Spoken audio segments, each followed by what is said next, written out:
Have you ever noticed how gods from ancient cultures, worlds apart, seem weirdly similar? We're talking about places like Greece, Egypt, and India.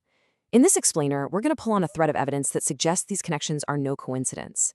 In fact, they might just rewrite a huge chapter of our ancient history. So let's just dive right in with the big question. Why does a god like Zeus from Greece, the guy with the thunderbolt, feel so much like the Hindu deity Indra? Why do we keep seeing these echoes, these patterns of gods and stories across civilizations that were supposed to be completely separate?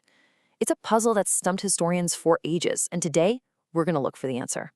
And to find that answer, we're not starting in some dusty old museum. Nope. We're starting inside ancient texts, these incredible epics that most people write off as just myths. But what if they're more than that? What if they're actually a kind of guide, a map to a shared past that we've long forgotten?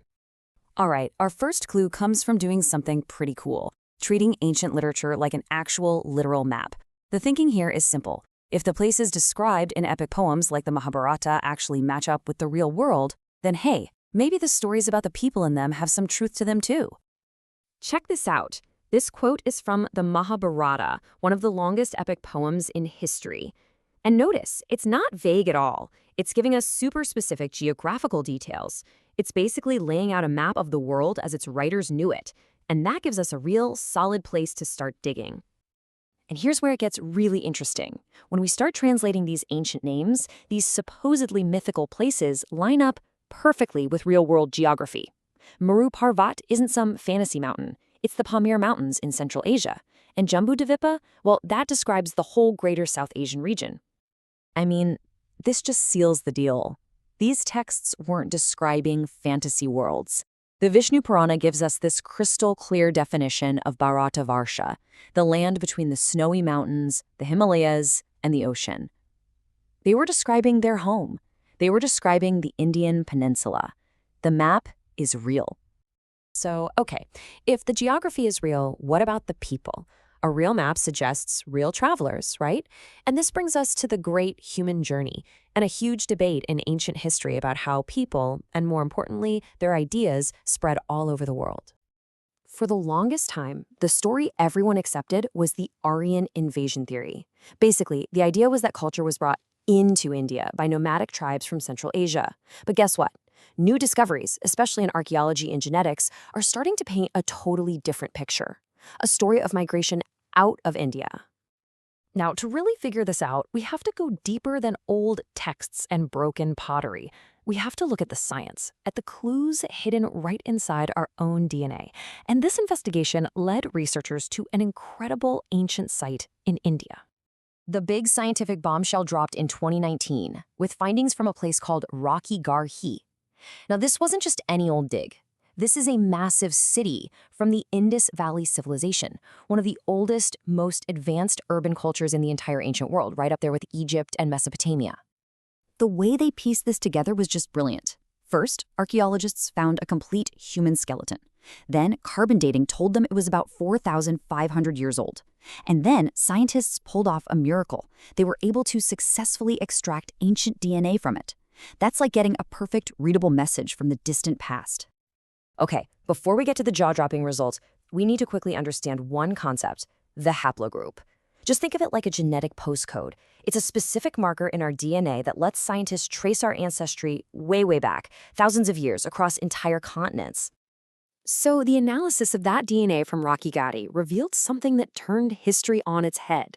A key genetic marker, haplogroup R1A1, which is really common in Europe and Central Asia today, well, it didn't arrive in India from the outside like the old theory said. The data showed it originated right there in the Indian subcontinent as far back as 15,000 years ago. So this genetic signature started in India, and then it spread like ripples in a pond across the world. You can see just how far it went into Central Asia, Russia, and deep into Europe. This just flips the script completely. It wasn't an invasion into India, it was an exodus out of it. So what on earth does all of this mean? Well, when we connect this incredible genetic data back to the myths and the maps we started with, a completely new story of our ancient past starts to take shape. This is the missing piece of the puzzle we've been looking for. You see, it's not just one piece of evidence. It's how everything, the literature, the archaeology, the genetics, and even linguistics all points in the exact same direction. The texts give us a real map. The archaeology shows us a highly advanced civilization. The genetics traces the journey of its people. It's this powerful, undeniable convergence of proof. This timeline really tells the whole story. The genetic journey kicks off 15,000 years ago.